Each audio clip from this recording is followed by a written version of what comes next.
Yeah.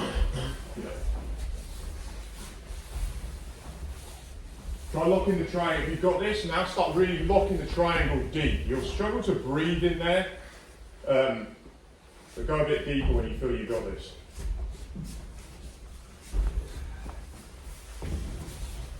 He's going to take you back. You need to call them safe. So you've got this hip all right? The first bit was great, but what you then did was this. Come on, put the triangle. Come on. You did this. Yeah. Your hip is nowhere near his hip. Right, yeah. And so he can take my back from here. Yeah. He can take my back. And or your base just collapsed because you had no base this way. He actually kicked you that way. Which is kind of how I finished the triangle. So what you've got to try and do is bring this knee right the way up. So this is happening, he's lock on, lock it on.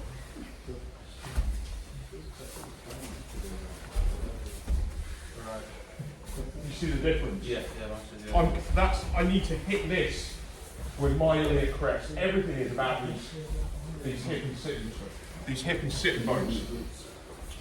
Yeah.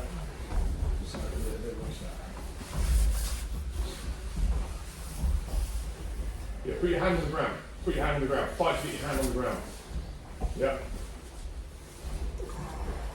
Yeah, come on. Yeah, nice. So bring that knee right up. And now you're doing a big universal sprawl. Yes. Yeah.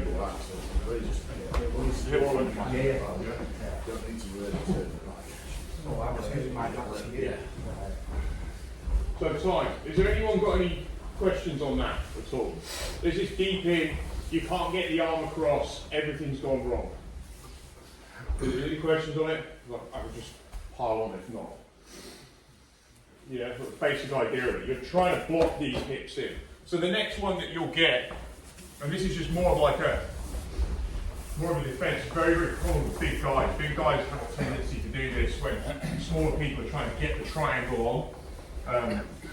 So what you see is they get into this position where sometimes they've hidden the arm on this side, they're broken down, so I can't posture, right? Always the ideal thing would be that I hadn't got myself into this mess in the first place, right?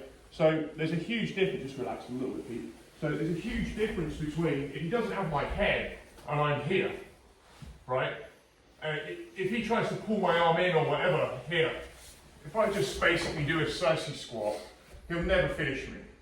You know, I'm just staying in a pyramid, and it doesn't matter that my arm is in.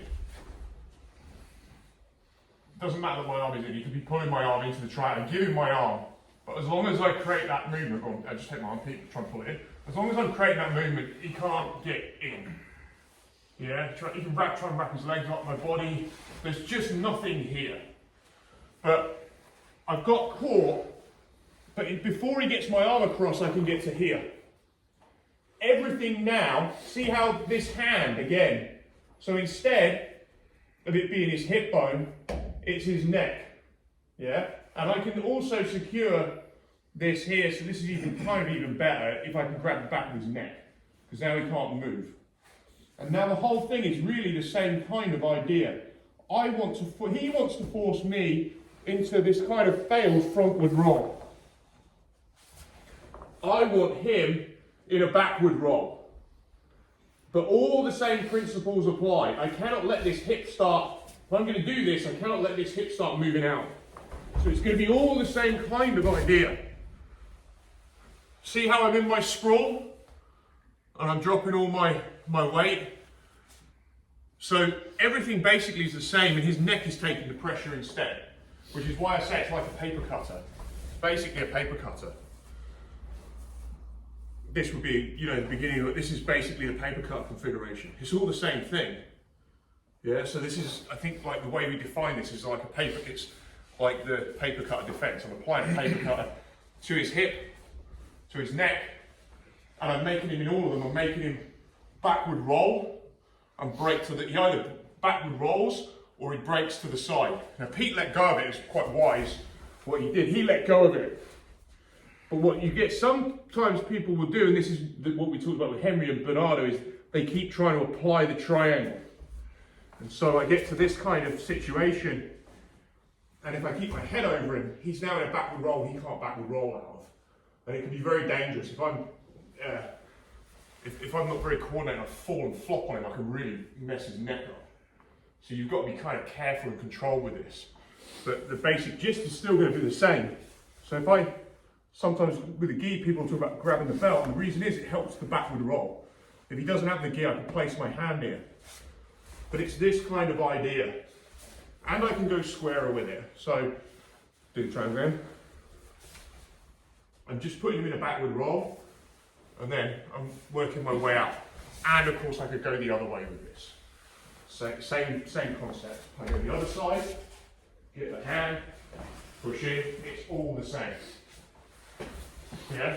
So, have a play with just those different, the positions now around the head. Yeah, let's give it a go.